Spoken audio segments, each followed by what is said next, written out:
Olá, meu nome é Laila Vilela, eu sou uma mulher de pele clara, cabelos castanhos longos e lisos, olhos castanhos, visto uma blusa aberta de fundo branco e estampa de flores coloridas, e aqui atrás uma parede branca com um quadro com a figura abstrata de quadrados pretos e vermelhos.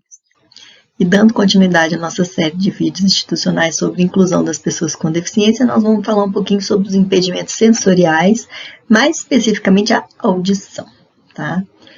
A parte da audição, ela é um pouco mais fácil da gente fazer a avaliação de funcionalidade, porque ela tem um exame complementar que nos ajuda muito, que é a audiometria. E aí a gente vai ter que respeitar alguns critérios, nós vamos verificar que tem algumas flexibilizações aí, vamos chamar assim, em relação ao que está explícito lá no decreto 3298. Vocês lembram que eu falei que a gente hoje tem que adaptar, a gente tem que ver exatamente o que traz impacto no dia a dia da pessoa, nesse caso é o da comunicação, né? E socialização e tudo que envolve uma conversa, um diálogo, e aí a gente vai ter que analisar isso. Tem o critério objetivo do exame? Sim, mas tem algumas outras coisinhas que a gente tem que avaliar que eu vou falar aqui. Um ponto muito importante, gente, a perda tem que ser bilateral, tá? Nós vamos até reforçar isso depois, mas existem algumas legislações pontuais aí nos estados que autorizam o enquadramento da pessoa com perda auditiva unilateral como pessoa com deficiência, mas para o caso da cota, que é de legislação federal, não enquadra, tá? E qual que é a regra? Isso mudou a partir de dezembro de 2004, porque até então qualquer alteraçãozinha auditiva, mesmo que fosse pela idade, ela acabava entrando como deficiência, o que não corresponde à realidade, já que não existia uma alteração na funcionalidade da comunicação do dia a dia. A pessoa muitas vezes nem percebia que tinha alguma alteração.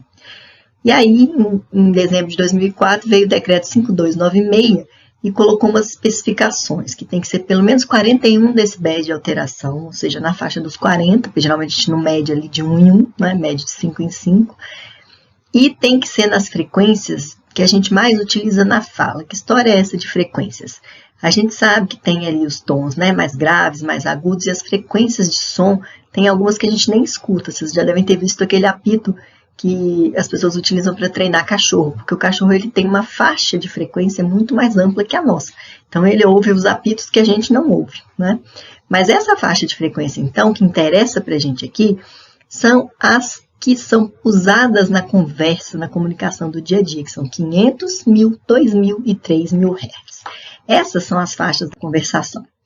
E aí, vou falar rapidamente aqui um pouquinho da fisiologia da audição, de como funciona, porque quando a gente tem uma onda sonora, ela entra aqui pelo pavilhão auricular, né? Passa pelo conduto auditivo, e isso vem então como uma onda, uma vibração, uma espécie de uma vibração. Ela vai chegar aqui na membrana do tímpano, vai fazer esse tímpano movimentar suavemente, e essa movimentação é transmitida pelos ossinhos que tem lá dentro do ouvido médio, e esses ossinhos vão fazer essa vibração ser transmitida com mais delicadeza para a parte que a gente chama de interno, do ouvido interno, que é a parte neurosensorial. É uma parte que tem uma endolinfa, um líquido que fica ali, e esse líquido ele é vibrado, e isso vai influenciar as células ciliadas, que são as terminações nervosas especializadas em captar o som. E a partir disso, então, essa movimentação das células ciliadas vai levar a informação para o cérebro, que vai interpretar isso como um som, né? Então, tem um mecanismo bem complexo. Mas por que eu estou dizendo isso aqui muito rapidamente? Porque a gente vai ter a divisão em duas vias para a nossa audição. Uma mais externa, que a gente chama de via aérea, né? Onde o som vem aqui pelo ar, no conduto auditivo, e passa até aqui no ouvido médio. E a gente tem uma parte que a gente chama de via óssea ou neurosensorial, que aí é a coisa mais interna que acontece aqui na cóclea, esse caracolzinho que tem dentro do ouvido. E isso vai refletir lá na audiometria, quando a gente faz o exame. Por quê? A gente vai ter nos traçados a representação dessas duas vias da audição. As audiometrias não passam de um gráfico matemático, como a gente aprendia lá no ensino fundamental, né? Então, a gente vai ter aqui no eixo horizontal as frequências, que eu falei para vocês, 500, 1000, 2000, 3000 e por aí vai. As frequências mais agudas aqui a gente não usa no dia a dia, né? E são aquelas que a gente perde primeiro com a idade. Mas a gente tem aqui, então, no eixo vertical, a profundidade da perda, que seriam os decibéis, né? E aí, a faixa de 41 é mais ou menos aqui onde eu estou apontando. E a gente vai verificar que tem duas representações, bolinhas, né? E o sinal de menor para o ouvido direito, e é vermelho.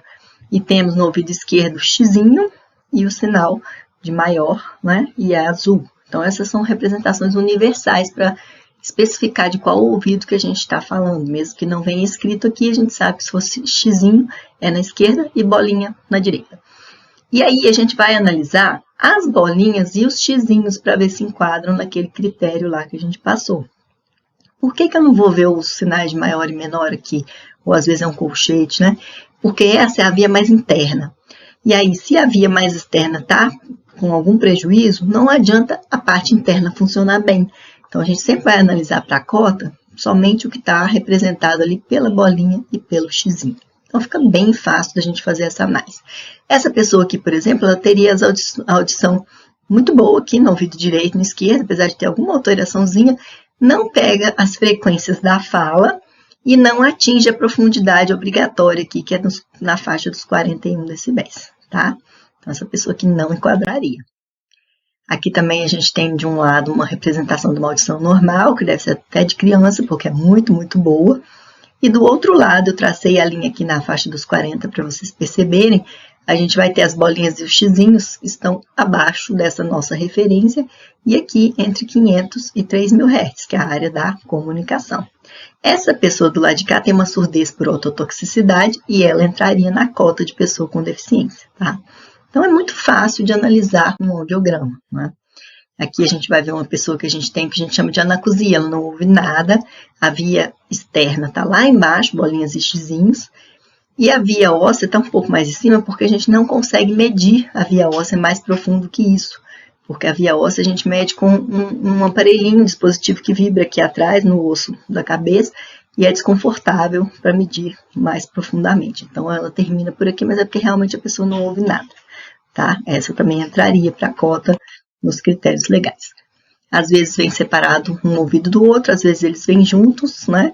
E em algumas situações a gente vai ter uma ou outra frequência fora daquela faixa e a gente tem alternativas para a gente verificar se a pessoa precisa, né, participar da cota porque ela tem prejuízo de comunicação. Então, a gente olha as questões da discriminação da fala, do reconhecimento, porque tem a audiometria tonal, que é só aquele apitinho, e tem a audiometria vocal, que o fonoaudiólogo passa palavrinhas para ver a compreensão da pessoa, monossílabos e dissílabos. E a partir disso a gente pode estudar aqui, ó, esse, por exemplo, tem um comprometimento significativo. Ele só consegue entender 68% dos monossílabos, tá?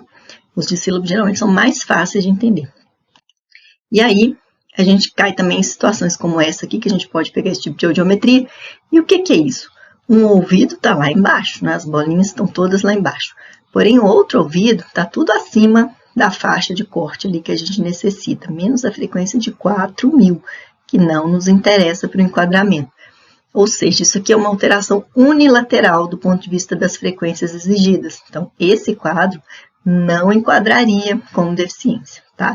E a gente percebe isso aqui pela discriminação de palavras, que em um ouvido ela é bem boa, né? Do ouvido do xizinho, que é o esquerdo, e do outro ouvido ela é ruim, porque ela já tem um comprometimento maior, mas é unilateral, então não entra. Ou seja, a gente tem aí umas alternativas para a gente saber melhor qual que é o impacto na comunicação, que às vezes a pessoa tem uma ou outra frequência ali fora do padrão, e aí a gente pode fazer a média aritmética simples, que é pegar as 4 frequências, somar e dividir por 4. Isso fazendo de um ouvido de cada vez, para a gente não misturar e colocar situações unilaterais. Aí, pela média, a pessoa consegue atingir ali a faixa dos 41 decibéis, também podemos enquadrar. Tem até parecer do Conselho de Fonoaudiologia nesse sentido, porque há um comprometimento da comunicação. E, às vezes, nem pela média matemática não daria, mas você vai conversar com a pessoa, você percebe que ela tem dificuldade, que ela usa um aparelho de amplificação, e aí a gente parte para fazer as audiometrias vocais, que é para a gente perceber mesmo qual é o grau de comprometimento da compreensão dessa pessoa. E aí, ainda assim, pode ser possível enquadrar, mesmo que não seja matematicamente certinho o que está escrito ali no decreto, né? Então, isso é bem interessante da gente perceber. Como situações assim, a gente vai ter aqui também outro caso que é unilateral para os nossos critérios, porque ela só tem bilateral a partir de 4.000, né? Que não interessa para nós, não é a parte específica. e aí ela vai ter uma alteração de discriminação mais significativa de um lado, que é o esquerdo, mas do outro lado não, que é o que reflete mesmo a audiometria, né? Então, gente, tem flexibilizações em relação a fazer a média de cada lado, usar a audiometria vocal para a gente saber o grau de comprometimento. Mas perda auditiva unilateral não entra para a conta, tá? Por mais que vocês escutem isso, mas em São Paulo tem lei que permite. Permite para os concursos estaduais de São Paulo. Para as empresas privadas, a legislação que rege é federal. Então, enquanto não houver mudança na legislação federal, não pode enquadrar. Tem um projeto de lei federal. Sim, mas enquanto for projeto, não é lei, a gente não pode aceitar também, tá? Então, isso é uma coisa importante da gente verificar, ok? E aí, nós vamos ficando por aqui nessa questão da audição e eu espero vocês na próxima parte que a gente vai falar de visão, tá? Obrigada!